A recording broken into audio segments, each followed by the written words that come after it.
पहले मैं आप सभी का, पूरी टीम का, इंक्लूडिंग जगदीश जी, धन्यवाद दूंगा कि आपने मुझे इस कार्यक्रम में आमंत्रित किया। और इन सभी विद्यार्थियों को भी मैं धन्यवाद दूंगा कि आप सुबह से 11 बजे से 5 बजे तक सतत रूप से सबको सुन रहे हैं। और मेरा एक सौभाग्य है कि मैं मरुस्थल के तपते दौरों से, गांव की गलियों से उठ के और दिल्ली विश्वविद्यालय के इस ऑडिटोरियम के इस मंच पे बैठा हूं। मेरे लिए इससे बड़ा गर्व कुछ नहीं हो सकता। तो मैं इस प्रश्न पे आता हूं सबसे पहले कि क्या सीख देना चाहेंगे। मैं बात शुरू करूं उससे पहले मैं चाहता हूं कि बच्चे खुद सीखें कि इस बात से क्या सीख मिल रही है, कि शिक्षा कितना पावरफुल वेपन है, कितना सशक्त हथियार है कि आपको 1000 किलोमीटर दूर से उठा के इस मंच पे बिठा दिया जाता है। इससे बड़ी सीख कुछ नहीं हो सकती। और उससे भी पहले मैं इन सभी पढ़ रहे इन बच्चों को एक बात कहूंगा कि पढ़ाई से भी प्राथमिक जो चीज है वो है आपकी हेल्थ। मैं अक्सर देखता हूं कि जब हम गांव से उठ के यहाँ पे आते हैं तो हम पढ़ाई में कई बार इतने मशगूल हो जाते हैं, इतने खो जाते हैं कि हम अक्सर अपनी हेल्थ को भूल जाते हैं। मैं मेरी बात से शुरू करूं।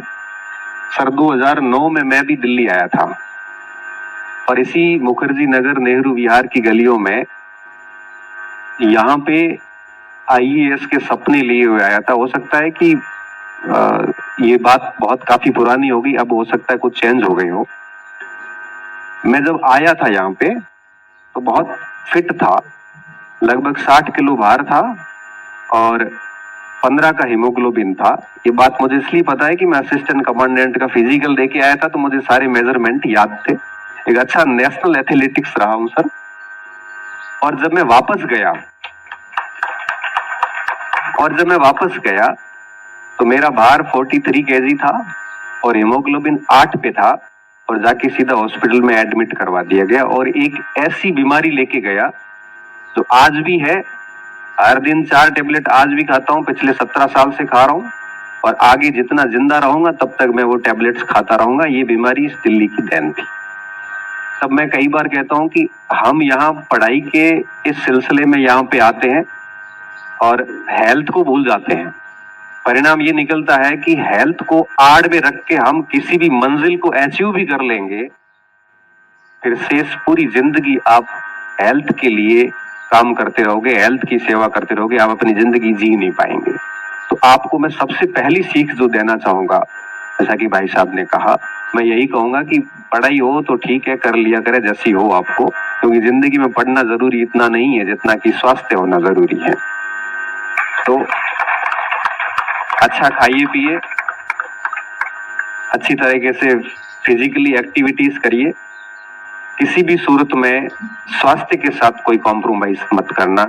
ये मेरी आपको पहली सीख रहेगी। एक विद्यार्थी, आज ये स्थिति बनी हुई है कि परिवार के बोझ, समाज के बोझ और अपने पीयर ग्रुप के बोझ तले दबा हुआ है और उस बोझ के कारण वो सब इतना बोझ दे देते हैं कि सारे बच्चे लास्ट में ये सोचते हैं कि अब आईएएस की कर ही लेते हैं, चाहे उसकी इच्छा हो या नहीं हो।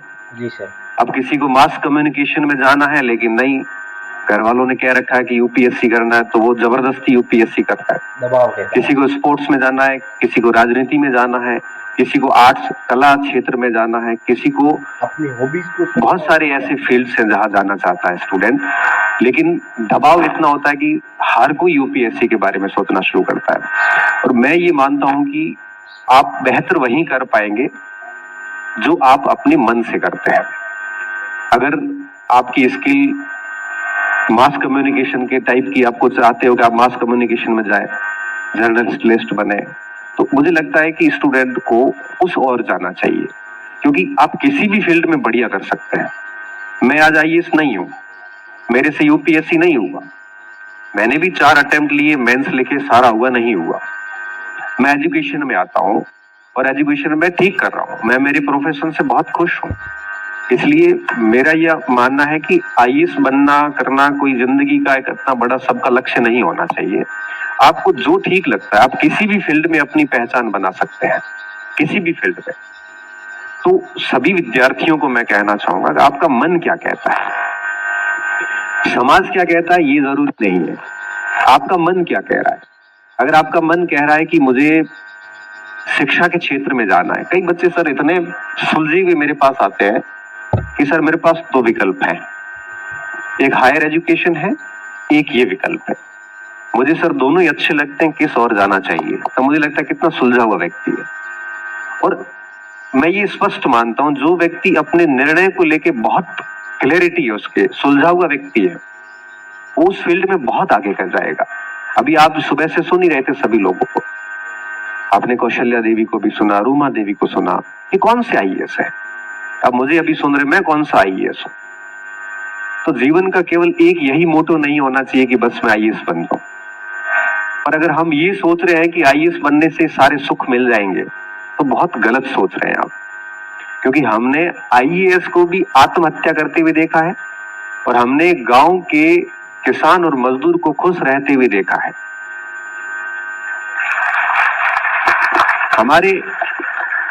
हमारे बाप दादा तो आईएएस नहीं थे, पढ़े लिखे भी नहीं थे, बड़ी अच्छी सी जिंदगी जी, हमें पढ़ा लिया, हम आज यहाँ बैठे बात कर रहे हैं।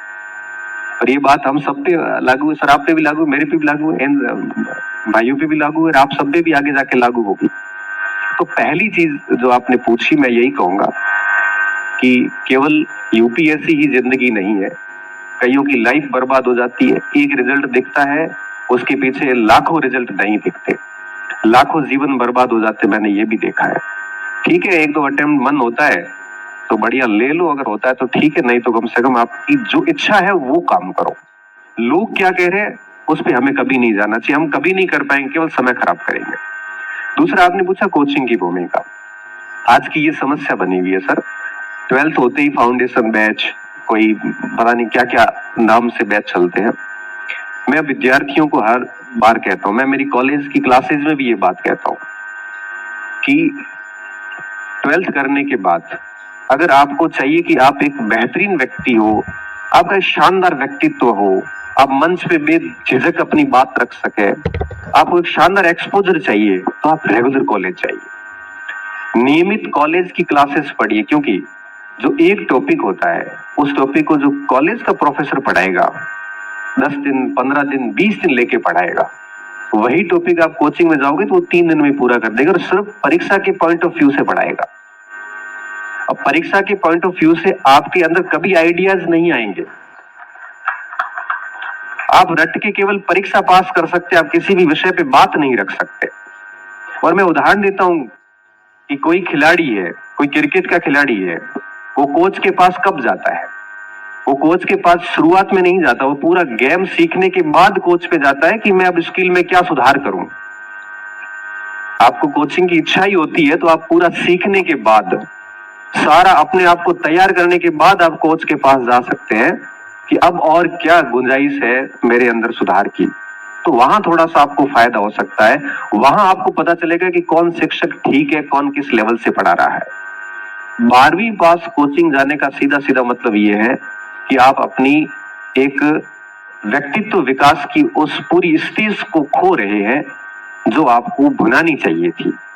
इसलिए सभी इस मंच के माध्यम से, क्योंकि ये वीडियोस है, बहुत सारे बच्चे आगे सुनेंगे, मैं खुद कोचिंग संस्थानों में गया हूं, पढ़ाता भी हूं।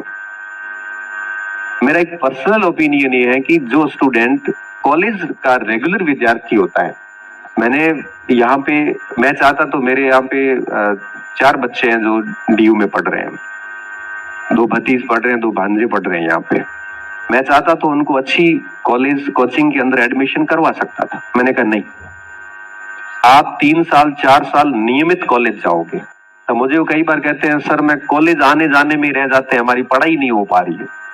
तो पढ़ाई हो रही है, आपको दिख नहीं रही है, समय के साथ पता चलेगा। जैसे सुबह मैं सुन रहा था, मंत्री जी यहाँ खड़े थे, किसी बच्चे ने एक बड़ा शानदार प्रश्न पूछा था कि आपने राजनीति में कैसे लोग ले लिए। ये कोचिंग का बच्चा नहीं पूछ पाएगा, ये पूछने के लिए कॉलेज जरूरी होता है।